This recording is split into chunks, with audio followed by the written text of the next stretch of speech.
वाराणसी का ज्ञानवापी मामला। हमने आपको 18 दिसंबर के ललन टॉप शो में बताया था कि ज्ञानवापी मस्जिद के साइंटिफिक सर्वे की रिपोर्ट सीलबंद लिफाफे में वाराणसी की जिला अदालत में सबमिट कर दी गई।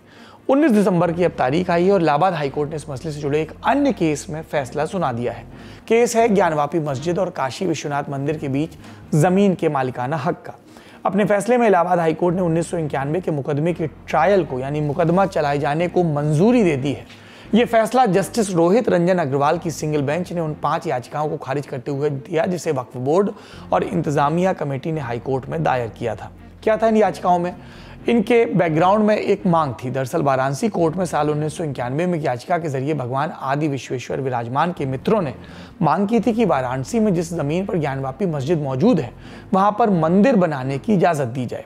वजह, क्योंकि मान्यता है कि उस जमीन पर पहले भगवान विश्वनाथ का पुराना मंदिर था। जब औरंगजेब सत्ता में आया तो उसने मंदिर को तोड़ दिया और उसकी जगह बनवा दी मस्जिद। लेकिन जो जमीन है उसका मालिकाना हक मूलतः भगवान के ही पास है, लिहाजा उसी जमीन पर मंदिर का पुनर्निर्माण जरूरी है। ध्यान दें, ज्ञानवापी मस्जिद को लेकर और याचिका एक और भी लगी है जिसमें श्रृंगार गौरी की नियमित पूजा की मांग की गई है। इसी याचिका में सुनवाई करते हुए न्यायालय ने साइंटिफिक सर्वे का आदेश दिया था। विश्वेश्वर विराजमान की ओर से लगी याचिका इससे अलग है। ये पूजा की मांग भर नहीं है, ये टाइटल सूट है, यानी इस बात का झगड़ा कि जमीन का मालिकाना हक किसके पास है।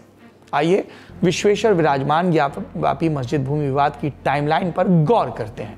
साल 2021 में इस केस में बनारस की कोर्ट ने सर्वे का आदेश दिया। इसके खिलाफ और साल 1991 में दायर की गई याचिका पर सुनवाई के खिलाफ भी अंजुमन कमेटी और वक्फ बोर्ड ने तब इलाहाबाद हाईकोर्ट का दरवाजा खटखटाया।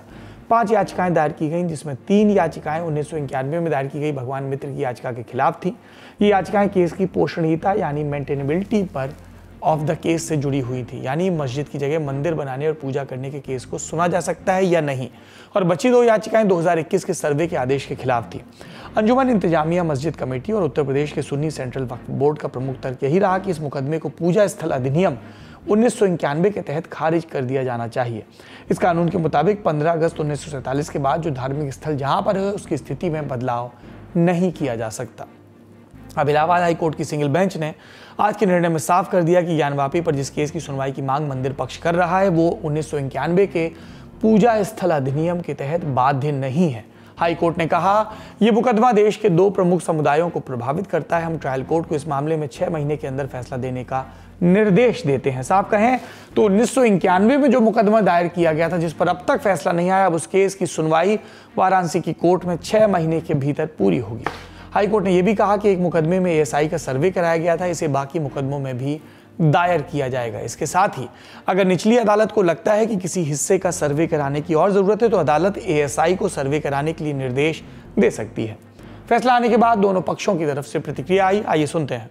मुस्लिम पक्ष नहीं चाहता कि असलियत सामने आवे, क्योंकि असलियत सामने आ जाएगी तो ये जो तथाकथित मस्जिद है ये हटनी ही पड़ेगी और यहाँ पर भव्य मंदिर बनने का रास्ता साफ हो जाएगा। और मुझे उम्मीद है कि बहुत जल्दी इस केस का फैसला होगा।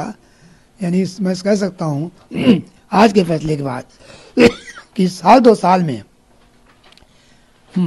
बनारस में भव्य मंदिर बनने का रास्ता बिल्कुल साफ होगा, भव्य मंदिर बनेगा।